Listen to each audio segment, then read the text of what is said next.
गणपती बाप्पा मोरया. आपल्या लाडक्या बाप्पाचं आगमन झालेलं आहे. तर चला आपल्या लाडक्या बाप्पासाठी आज आपण उकडीचे मोदक बनवूया.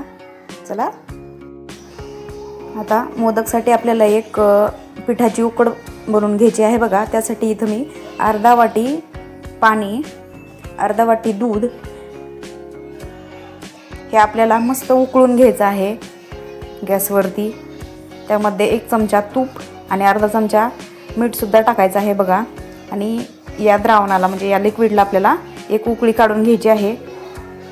यामध्ये आपल्याला अर्धी वाटी पाणी आणि अर्धी वाटी दुधासाठी 1 वाटी पीठ वापरायचं आहे बघा. तांदळाचं पीठ रेडीमेड मिळतं तेच मी इथं वापर करत आहे त्याचाच.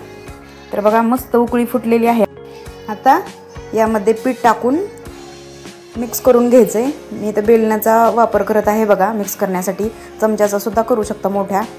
हे एकदम लो फ्लेमवरती मिक्स करून घ्यायचं आहे बघा उकळलेल्या दुधाच्या आणि पाण्याच्या त्या द्रावणामध्ये मस्त. आणि आता एकदम लो फ्लेमवरती आपल्याला हे मिक्स करायचं आहे बघा. गाठी होऊ द्यायच्या नाही.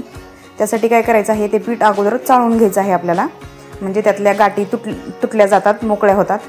आता हे मिक्स झालं व्यवस्थितपणे.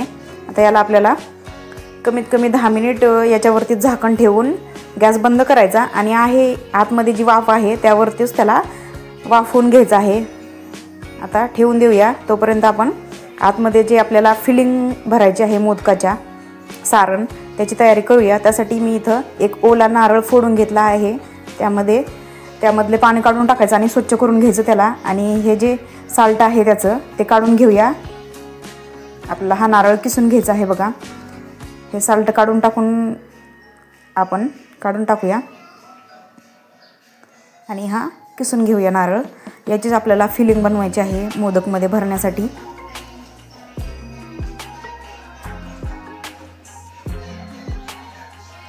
उकडीचे मोदक बनवताना कच्चा नारळ असतो ना, ओला नारळ, त्याचंच सारण भारी होतं म्हणून मी इथं ओला नारळच यूज करत आहे. आता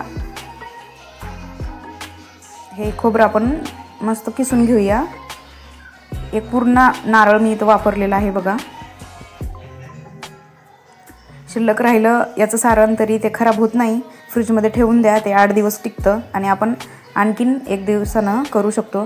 आता ही उकड आहे ना, ते एका ताटामध्ये आपल्याला काढून घ्यायची आहे. ही 10 मिनिट मी वाफवून घेतलेली आहे बघा. आणि मस्त चुरून घ्यायची आहे. एकदम सॉफ्ट असा याचा आपल्याला गोळा बनवायचा आहे. अर्ध्या वाटी पाणी, अर्धा वाटा दूध, त्यामध्ये तूप, मीठ आणि त्यासाठी 1 वाटी पीठ, याचं मस्त असं परफेक्ट असं प्रमाण आहे बघा मोदकसाठी. मी या अगोदर ही रेसिपी बनवलेली नाही, म्हणजे उकडीचे मोदक मी फर्स्ट टाईमच बनवत आहे. आणि प्रयत्नांती परमेश्वर म्हणतात ते खरं आहे. मी पहिल्यांदाच बनवले, मनपूर्वक बनवले आणि सक्सेसफुलही झाले. आपले अजिबात मोदक तुटले नाहीत, एकदम परफेक्ट झाले. तर पहा आपला गोळा बनवून रेडी आहे.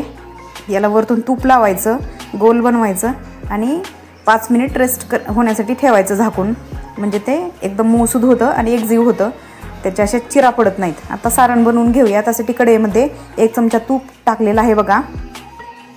तूप वितळून घ्यायचं. त्यामध्ये ड्रायफ्रूट्स टाकायचे कट करून. स्किप ही करू शकता तुम्हाला नसेल आवडत तर, पण मी इथं वापरलेले आहे थोडेसे. नंतर किसून घेतलेला जो नारळ आहे तो यामध्ये घालायचा आणि त्या तुपामध्येच थोडासा परतून घ्यायचा, म्हणजे त्यामध्ये जर थोडंसं पाणी असेल ना तर ते प्रमाण कमी होऊन जातं. आणि नंतरच त्यामध्ये गूळ ॲड करायचा आहे. तर पहा आपण किसलेलं खोबरं परतून घेतलेलं आहे तुपामध्ये. आता यामध्ये ही जॅगरी पावडर आहे, गुळाची पावडर, तीच मी मिक्स करत आहे. गोड तुमच्या आवडीनुसार करू शकता, कमी जास्त जसं आवडतं तसं. मला गोड आवडतं तर मी जेवढं खोबऱ्याचा खीस आहे तेवढीच गुळाची पावडर वापरत आहे बघा. आता हे मिश्रण व्यवस्थितपणे मिक्स करून घ्यायचं बघा. पाणी अजिबात सुटलेलं नाही, ते परफेक्ट झालेलं आहे. आता यामध्ये वेलची पूडसुद्धा टाकायची आहे वरतून आणि मिक्स करायचं. आपलं डन झालेलं आहे सारण. आता बघा पीठसुद्धा एकदम मऊ झालं आहे. आणखीन वरतून थोडंसं तुपाचा हात लावून त्याला आपण मळून घेऊया. असा गोल गोळा करायचा आहे बघा मोदक बनवण्यासाठी. आणि तूप आणि कोमट पाण्याचा हाताला असा वापर करून त्याचा असा मस्त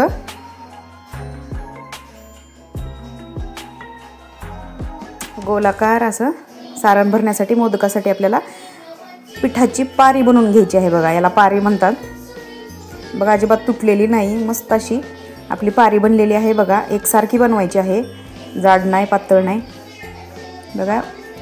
मी फर्स्ट टाईमच मोदक बनवलेले आहेत आणि ते छान असे झालेले आहेत बघा. आता यामध्ये हे फिलिंग भरूया आपण.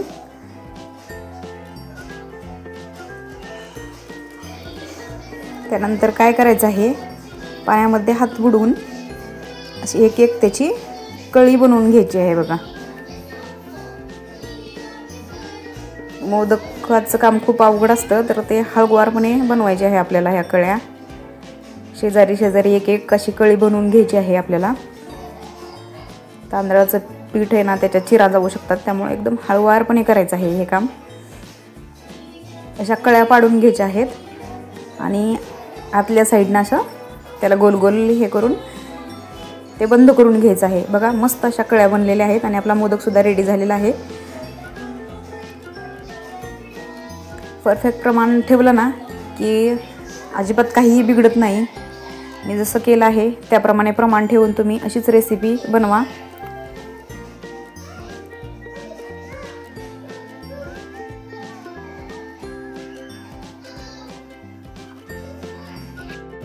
पहा, अशाच प्रकारे आपण सगळे मोदक बनवून घेऊया.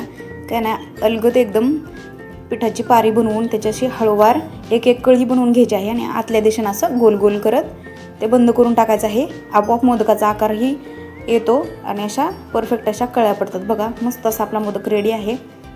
कळ्याही बनलेल्या आहेत. इथं मी साच्याचा वापर अजिबात केलेला नाही, म्हटलं हातानेच बनवूया आपण आणि जमलेही ते. असे सगळे मोदक आपण बनवून घेऊया.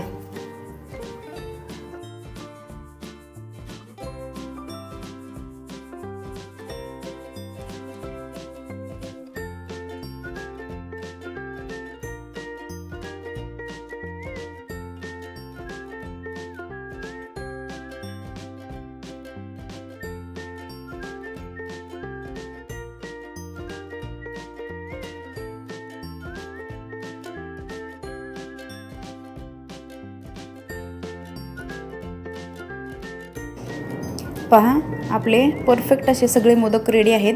नुसते मोदक करू नये म्हणून एक करंजीसुद्धा मी केलेली आहे. आता आपण चाळणीला थोडंसं तूप लावून त्याच्यावरती हे मोदक ठेवून घेऊया. आता एक जुगाड, माझ्याजवळ केसर नाही आहे म्हणून आपण येलो केशर कलर आहे माझ्याकडं, त्याचंच एक एक थेंब आपण वरतून लावूया, म्हणजे त्याची गार्निशिंग ही होते.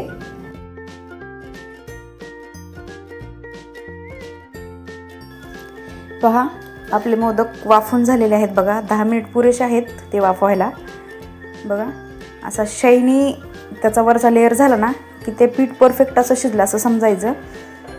तर एक मोदक फोडून असं वरती तुपाची धार टाकून मस्त एन्जॉय करा. खूप टेस्टी मोदक होतात बघा. हे गणपतीचा सध्या गणपती उत्सव चालू आहे, तर त्यासाठी हे मोदक तुम्ही नक्की करून पहा आणि आपल्या चॅनलला लाईक आणि सबस्क्राईब करायला विसरू नका.